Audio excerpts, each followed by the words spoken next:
The young king. It was the night before the day fixed for his coronation, and the young king was sitting alone in his beautiful chamber. His courtiers had all taken their leave of him, bowing their heads to the ground according to the ceremonious usage of the day, and had retired to the great hall of the palace to receive a few last lessons from the professor of etiquette, there being some of them who had still quite natural manners, which in a courtier is, I need hardly say, a very grave offence. The lad, for he was only a lad, being about 16 years of age, was not sorry at their departure, and had flung himself back with a deep sigh of relief on the soft cushions of his embroidered couch, lying there, wild-eyed and open-mouthed, like a brown woodland fawn, or some young animal of the forest newly snared by the hunters. And indeed, it was the hunters who had found him, coming upon him almost by chance as, bare-limbed and pipe in hand, he was following the flock of the poor goatherd who had brought him up, and whose son he had always fancied himself to be.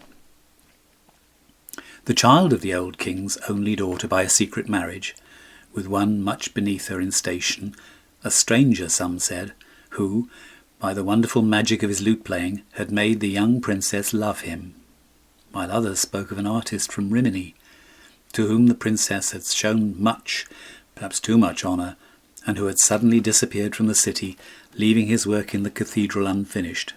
He had been, when but a week old, stolen away from his mother's side as she slept, and given into the charge of a common peasant and his wife, who were without children of their own, and lived in a remote part of the forest, more than a day's ride from town. Grief, or the plague, as the court physician stated, or, as some suggested, a swift Italian poison, administered in a cup of spiced wine, slew within an hour of her awakening the white girl who had given him birth. And as the trusty messenger, who bare the child across his saddle-bow, stooped from his weary horse and knocked at the rude door of the goatherd's hut, the body of the princess was being lowered into an open grave that had been dug in a deserted churchyard beyond the city gates. A grave where it was said that another body was also lying, that of a young man of marvellous and foreign beauty, whose hands were tied behind him with a knotted cord, and whose breast was stabbed with many red wounds. Such, at least, was the story that men whispered to each other. Certain it was that the old king, when on his deathbed, whether moved by remorse for his great sin, or merely desiring that the kingdom should not pass away from his line, had had the lad sent for, and in the presence of the council had acknowledged him as his heir. And it seems that, from that first moment of his recognition, he had shown signs of that strange passion for beauty that was destined to have so great an influence over his life. Those who accompanied him to the suite of rooms set apart for his service often spoke of the cry of pleasure that broke from his lips when he saw the delicate raiment and rich jewels that had been prepared for him, and of the almost fierce joy with which he flung him aside his rough leathern tunic and coarse sheepskin cloak. He missed, indeed, at times, the fine freedom of his forest life, and was always apt to chafe at the tedious court ceremonies that occupied so much of each day. But the wonderful palace, joyeuse, as they called it, of which he now found himself lord, seemed to him to be a new world, fresh fashioned for his delight, and as soon as he could escape from the council board or the audience chamber, he would run down the great staircase with its lions of gilt bronze and its steps of bright porphyry, and wander from room to room and from corridor to corridor, like one who was seeking to find in beauty an anodyne from pain, a sort of restoration from sickness. Upon these journeys of discovery, as he would call them, and indeed they were to him real voyages through a marvellous land, he would sometimes be accompanied by the slim, fair-haired court pages, with their floating mantles and gay fluttering ribbons, but more often he would be alone, feeling through a certain quick instinct, which was almost a divination, that the secrets of art are best learned in secret, and that beauty, like wisdom, loves the lonely worshipper. Many curious stories were related about him at this period.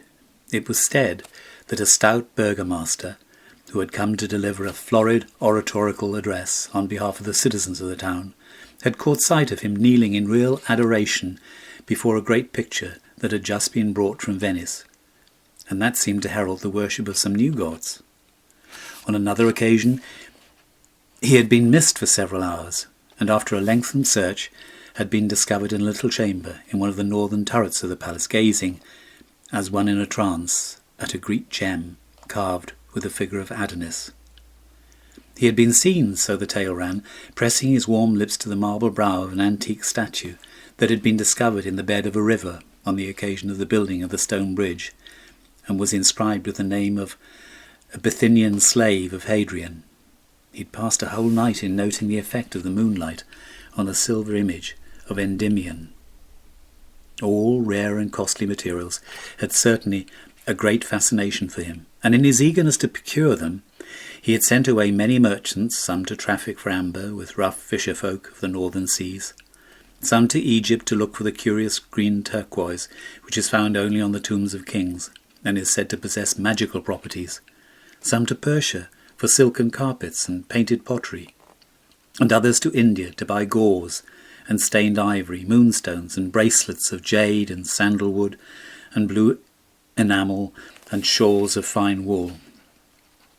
But what had occupied him most was the robe he was to wear at his coronation, the robe of tissued gold, and the ruby-studded crown, and the sceptre with its rows and rings of pearls. Indeed, it was of this that he was thinking tonight, as he lay back on his luxurious couch, watching the great pine-wood log that was burning itself out on the open hearth. The designs, which were from the hands of the most famous artists of the time, had been submitted to him many months before, and he had given orders that the artificers were to toil night and day to carry them out, and that the whole world was to be searched for jewels that would be worthy of their work.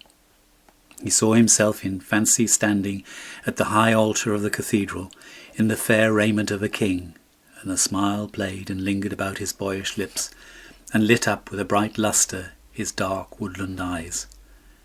After some time he rose from his seat, and leaning against the carved penthouse of the chimney, looked round at the dimly lit room. The walls were hung with rich tapestries representing the triumph of beauty. A large press, inlaid with agate and lapis lazuli, filled one corner, and facing the window stood a curiously wrought cabinet with lacquer panels of powdered and mosaic gold, on which were placed some delicate goblets of Venetian glass, and a cup of dark-veined onyx. Pale poppies were broidered on the silk coverlet of the bed, as though they had fallen from the tired hands of sleep, and tall reeds of fluted ivory bare up the velvet canopy from which great tufts of ostrich plumes sprang, like white foam, to the pallid silver of the fretted ceiling. A laughing narcissus in gold-green bronze held a polished mirror above its head. On the table stood a flat bowl of amethyst. Outside, he could see the huge dome of the cathedral looming like a bubble over the shadowy houses, and the weary sentinels pacing up and down on the misty terrace by the river. Far away, in an orchard, a nightingale was singing. A faint perfume of jasmine came through the open window. He brushed his brown curls back from his forehead, and taking up a lute let his fingers stray across the chords. His heavy eyelids drooped, and a strange languor came upon him. Never before had he felt so keenly, or with such exquisite joy, the magic and the mystery of beautiful things. When midnight sounded from the clock tower, he touched a bell, and his pages entered and disrobed him with much ceremony, pouring rose water over his hands and strewing flowers on his pillow. A few moments after that, they had left the room. He fell asleep. And as he slept, he dreamed a dream, and this was his dream. He thought he was standing in a long, low attic, amid the whir and clatter of many looms. The meagre daylight peered in through the grated windows, and showed him the gaunt figures of the weavers bending over their cases. Pale, sickly-looking children were crouching on the huge crossbeams.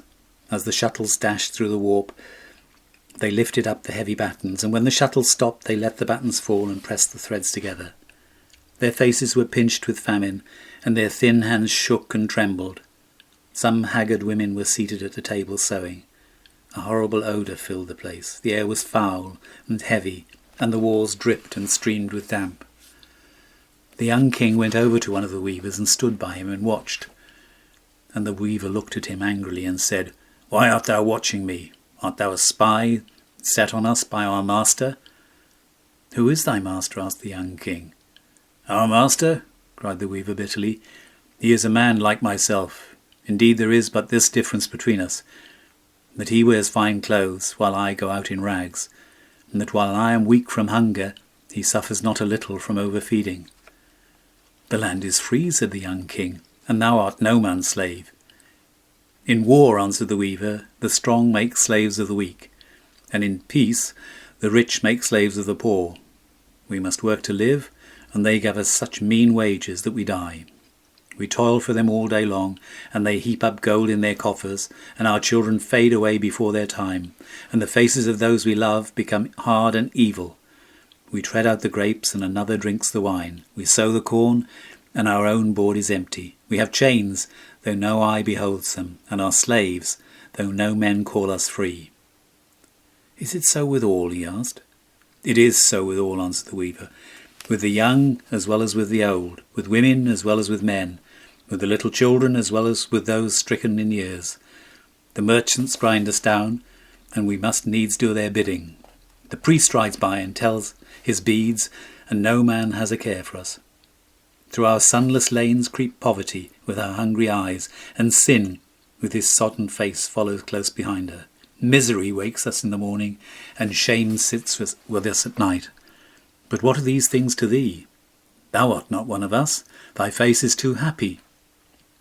And he turned away scowling, and threw the shuttle across the loom, and the young king saw that it was threaded with a thread of gold. And a great terror seized upon him, and he said to the weaver, "What robe is this that thou art weaving?" "It is the robe for the coronation of the young king," he answered. "What is that to thee?" And the young king gave a loud cry and woke, and lo, he was in his chamber, and through the window he saw the great honeyed-coloured moon hanging in the dusky sky. And he fell asleep again, and he dreamed, and this was his dream. He thought that he was lying on the deck of a huge galley that was being rowed by 100 slaves. On a carpet by his side the master of the galley was seated. He was black as ebony, and his turban was of crimson silk. Great earrings of silver dragged down the thick lobes of his ears, and in his hands he had a pair of ivory scales. The slaves were naked but for ragged loincloth, and each man was chained to his neighbour. The hot sun beat brightly upon them, and the negroes ran up and down the gangway and lashed them with whips of hide. They stretched out their lean arms and pulled the heavy oars through the water. The salt spray flew from the blades. At last they reached a little bay, and began to take soundings. A light wind blew from the shore, and covered the deck and the great lateen sail with a fine red dust. 3 Arabs mounted on wild asses rowed out and threw spears at them. The master of the galley took a painted bow in his hand and shot one of them in the throat. He fell heavily into the surf, and his companions galloped away. A woman wrapped in a yellow veil followed slowly on a camel, looking back now and then at the dead body. As soon as they had cast the anchor and hauled down the sail, the negroes went into the hold and brought up a long rope ladder heavily weighted with lead. The master of the galley threw it over the side, making the ends fast to 2 iron stanchions. And then the negroes seized the youngest of the slaves and knocked his gyves off, and filled his nostrils and his ears with wax, and tied a big stone round his waist. He crept warily down the ladder and disappeared into the sea. A few bubbles rose where he sank. Some of the other slaves peered curiously over the side. At the prow of the galley sat a shark charmer, beating monotonously upon a drum. After some time the diver rose up out of the water and clung panting to the ladder with a pearl in his right hand. The negroes seized it from him and thrust him back. The slaves fell asleep at their oars. Again and again he came up, and each time that he did so he brought with him a beautiful pearl. The master of the galley weighed them and put them into a little bag of green leather. The young king tried to speak, but his tongue seemed to cleave to the roof of his mouth, and his lips refused to move. The negroes chattered to each other and began to quarrel over a string of bright beads. 2 cranes flew around and around the vessel. Then the diver came up for the last time, and the pearl that he brought with him was fairer than all the pearls of Ormuz, for it was shaped like the full moon, and whiter than the morning star. But his face was strangely pale, and as he fell upon the deck, blood gushed from his ears and nostrils. He quivered for a while, and then he was still.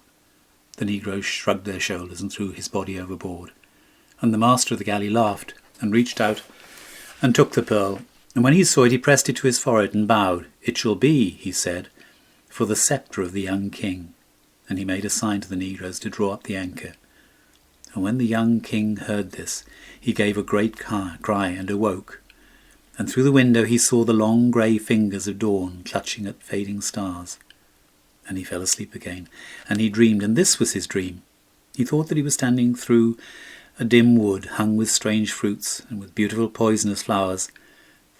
The adders hissed at him as he went by, and the bright parrots flew screaming from branch to branch. Huge tortoises lay asleep upon the hot mud. The trees were full of apes and peacocks. On and on he went, until he reached the outskirts of the wood, and there he saw an immense multitude of men, toiling in the bed of a dried-up river. They swarmed up the crag like ants. They dug deep pits in the ground and went down into them. Some of them cleft the rocks with great axes, others grabbled in the sand, and they tore up the cactus by its roots and trampled on the scarlet blossoms, and they hurried about, calling to each other, and no man was idle. From the darkness of a cavern, Death and Avarice watched them, and Death said, "I am weary. Give me a third of them and let me go." But Avarice shook his head. "They are my servants," she said. And Death said to her, "What hast thou in thy hand?" "I have 3 grains of corn," she answered. "What is that to thee?" "Give me one of them," cried Death, "to plant in my garden, only one of them, and I will go away." "I will not give thee anything," said Avarice, and she hid her hand in the fold of her raiment. And Death laughed, and took a cup, and dipped it into the pool of water, and out of the cup rose ague. She passed through a great multitude, and a third of them lay dead. A cold mist followed her, and the water snakes ran by her side. And whenever Avarice saw that a third of the multitude was dead, she beat her breast and wept. She beat her barren bosom and cried out aloud. "Thou hast slain a third of my servants," she said. "Get thee gone! There is war in the mountains of Tartary, and the kings of each side are calling to thee. The Afghans have slain the black ox and are marching to battle. They have beaten upon their shields with their spears, and have put on their helmets of iron. What is my valley to thee, that thou shouldst tarry in it? Get thee gone, and come here no more." "Nay," answered Death, "but till thou hast given me a grain of corn I will not go." But Avarice shut her hand and clenched her teeth. "I will not give thee anything," she muttered. And Death laughed, and took up a black stone and threw it into the forest, and out of the thicket of wild hemlock came Fever in a robe of flame. She passed through the multitude and touched them, and each man that she touched died. The grass withered beneath her feet as she walked, and Avarice shuddered and put ashes on her head. "Thou art cruel," she cried, "thou art cruel. There is famine in the walled cities of India, and the cisterns of Samarkand have run dry. There is famine in the walled cities of Egypt, and the locusts have come upon the desert. The Nile has not overflowed its banks, and the priests have cursed Isis and Osiris. Get thee gone to those who need thee, and leave me my servants." "Nay," answered Death, "but till thou hast given me a grain of corn I will not go." "I will not give thee anything," said Avarice. And Death laughed again, and he whistled through his fingers.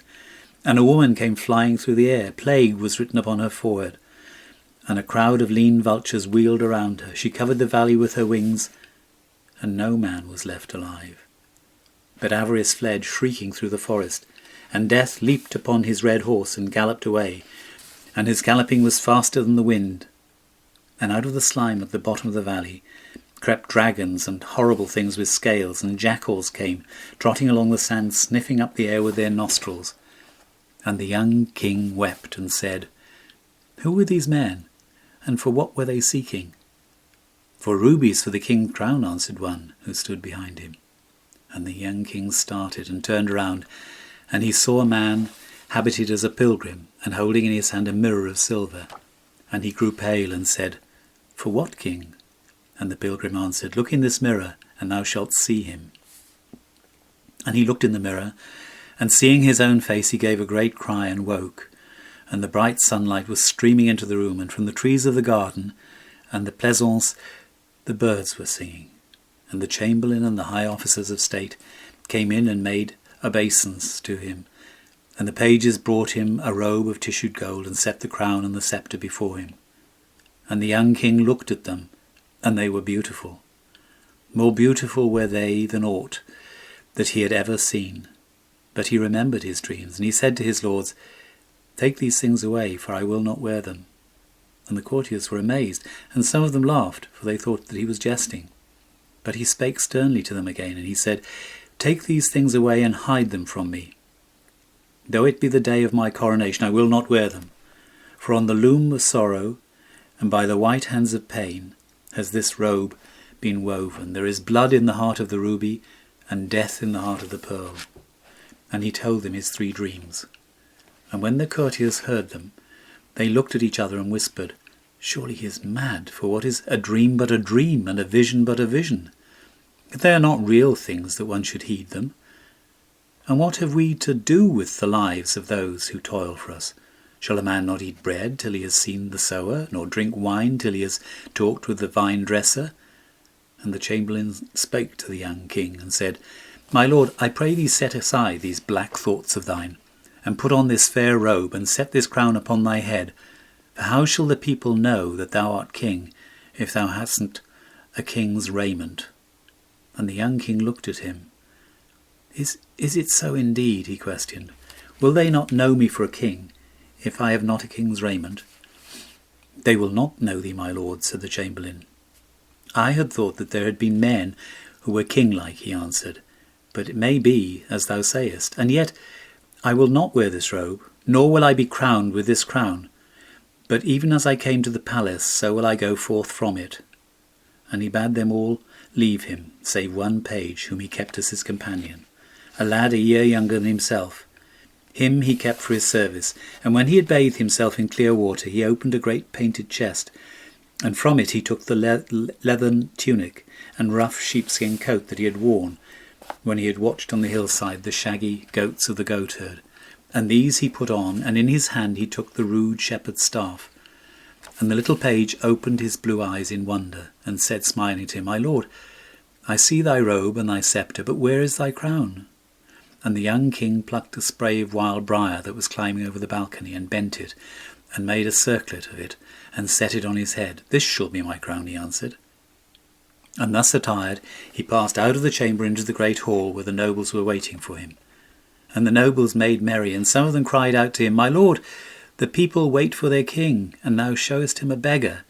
And others were wroth, and said, "He brings shame upon our state, and is unworthy to be our master." But he answered them not a word, but passed on, and went down the bright porphyry staircase, and out through the gates of the bronze, and mounted upon his horse, and rode towards the cathedral, the little page running beside him. And the people laughed, and said, "It is the king's fool who is riding by," and they mocked him. And he drew rein, and said, "Nay, but I am the king." And he told them his 3 dreams. And a man came out of the crowd, and spake bitterly to him, and said, "Sir, knowest thou not that out of luxury of the rich cometh the life of the poor? By your pomp we are nurtured, and your vices give us bread. To toil for a hard master is bitter, but to have no master to toil for is more bitter still. Thinkest thou that the ravens will feed us? And what cure hast thou for these things? Wilt thou say to the buyer, Thou shalt buy for so much? And to the seller, Thou shalt sell at this price? I trow not. Therefore go back to thy palace, and put on the purple and fine linen. What hast thou to do with us, and what we suffer? Are not the rich and poor brothers? Asked the king. Ay, answered the man, and the name of the rich brother is Cain. And the young king's eyes filled with tears, and he rode on through the murmurs of the people, and the little page grew afraid and left him. And when he reached the great portal of the cathedral, the soldiers thrust their halberts out and said, What dost thou seek here? None enters by this gate but the king. And his face flushed with anger, and he said to them, I am the king, and waved their halberts aside and passed in. And when the old bishop saw him coming in his goatherd's dress, he rose up in wonder from his throne, and went to meet him, and said to him, My son, is this a king's apparel? And with what crown shall I crown thee? And what sceptre shall I place in thy hand? Surely this should be to thee a day of joy, and not a day of abasement. Shall joy wear what grief has fashioned? Said the young king, and he told him his 3 dreams. And when the bishop had heard them, he knit his brows, and said, My son, I am an old man in the winter of my days, and I know that many evil things are done in the wide world. The fierce robbers come down from the mountains and carry off little children and sell them to the Moors. The lions lie in wait for caravans and leap upon the camels. The wild boar roots up the corn in the valley, and the foxes gnaw the vines upon the hill. The pirates lay waste to the sea coast and burn the ships of fishermen, and take their nets from them. In the salt marshes live the lepers. They have houses of wattled reeds, and none may come near them. The beggars wander through the cities and eat their food with dogs. Canst thou make these things not to be? Wilt thou take the leper for thy bedfellow, and set the beggar at thy board? Shall the lion do thy bidding, and the wild boar obey thee? Is not he who made misery wiser than thou art? Wherefore I praise thee not for this that thou hast done, but I bid thee ride back to the palace, and make thy face glad, and put on the raiment that beseemeth a king. And with a crown of gold I will crown thee, and a sceptre of pearl will I place in thy hand. And as for thy dreams, think no more of them. The burden of this world is too great for one man to bear, and the world's sorrow too heavy for one heart to suffer. Sayest thou that in this house? Said the young king, and he strode past the bishop and climbed up the steps of the altar and stood before the image of Christ. He stood before the image of Christ, and on his right hand and in his left were the marvellous vessels of gold, the chalice with the yellow wine, and the vial of the holy oil. He knelt before the image of Christ, and the great candles burned brightly by the jewelled shrine, and the smoke of the incense curled in thin blue wreaths through the dome. He bowed his head in prayer, and the priests in their stiff copes crept away from the altar, and suddenly a wide tumult came from the street outside, and in entered the nobles with drawn swords and nodding plumes, and shields of polished steel. Where is this dreamer of dreams? They cried. Where is this king who is apparelled like a beggar, this boy who brings shame upon our state? Surely we will slay him, for he is unworthy to rule over us. And the young king bowed his head again and prayed, and when he had finished his prayers, he rose up and turned round, and he looked at them sadly. And lo, through the painted windows came the sunlight streaming upon him, and the sunbeams wove around him a tissued robe that was fairer than the robe that had been fashioned for his pleasure. The dead staff blossomed, and the bare lilies that were whiter than pearls.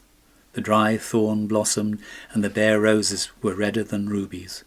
Whiter than fine pearls were the lilies, and their stems were of bright silver. Redder than male rubies were the roses, and their leaves were of beaten gold. He stood there in the raiment of a king, and the gates of the jewelled shrine flew open, and from the crystal of the many-rayed monstrance shone a marvellous and mystical light. He stood there in a king's raiment, and the glory of God filled the place, and the saints in their carven niches seemed to move. In the fair raiment of the king he stood before them, and the organ pealed out its music, and the trumpeters blew upon their trumpets, and the singing boys sang, and the people fell upon their knees in awe, and the nobles sheathed their swords and did homage, and the bishop's face grew pale, and his hands trembled. A greater than I hath crowned thee, he cried, and he knelt before him. And the young king came down from the high altar, and passed home through the midst of the people, but no man dared look upon his face, for it was like the face of an angel.